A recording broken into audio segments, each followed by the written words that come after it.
semua, ada berita baik untuk ibu bapa dan penjaga anak-anak autisme. Kita orang wajib tanggal video tu, okey?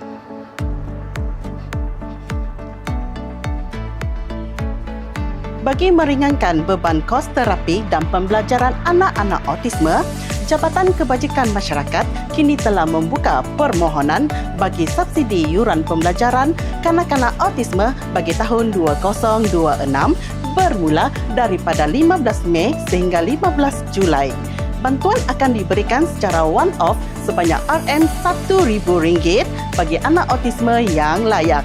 Jadi, pastikan kita orang mohon sebelum tarikh tutup, ya, ke? Siapa yang layak memohon?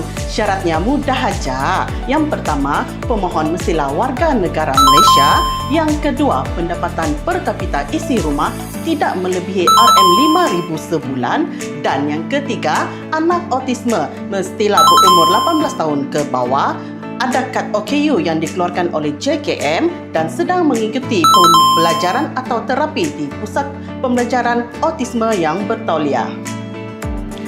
Macam ni nak memohon? Kita orang ikut 3 langkah mudah tu, okey? Langkah yang pertama, dapatkan borang permohonan dari Pejabat Kebajikan Masyarakat daerah yang berdekatan atau muat turun dari laman web rasmi JKM ataupun mau senang lagi, kita orang scan aja kod QR yang tertera di skrin kini tu. Langkah yang kedua, sediakan dokumen sokongan seperti berikut. Yang pertama, salinan kad pengenalan ibu bapa atau penjaga. Yang kedua, salinan kad pengenalan atau MyKit atau sijil lahir anak autisme. Yang ketiga, salinan kad OKU anak autisme. Yang keempat, salinan resit bayaran yuran atau surat pengesahan pendaftaran dari Puspa. Yang kelima, salinan penyerta gaji atau surat pengesahan pendapatan. Dan yang keenam, salinan sijil lahir atau kad pengenalan ahli keluarga lain yang tinggal bersama dan sedang ditanggung. Dan langkah yang ketiga, serah borang permohonan beserta dengan dokumen sokongan kepada pihak Puspa tempat anak kita orang belajar.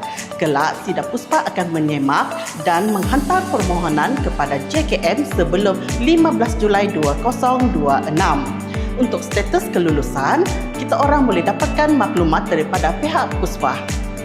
Kita orang boleh jual email sidaknya di bhg_oku@jkm.gov.my atau kita orang boleh jual singgah di Pejabat Kebajikan Masyarakat daerah yang berdekatan.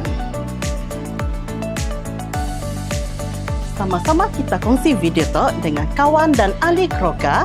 Mudah-mudahan dengan bantuan tu dapat meringankan beban ibu bapa dan membuka ruang kepada anak-anak autisme kita untuk mendapatkan pembelajaran yang lebih baik.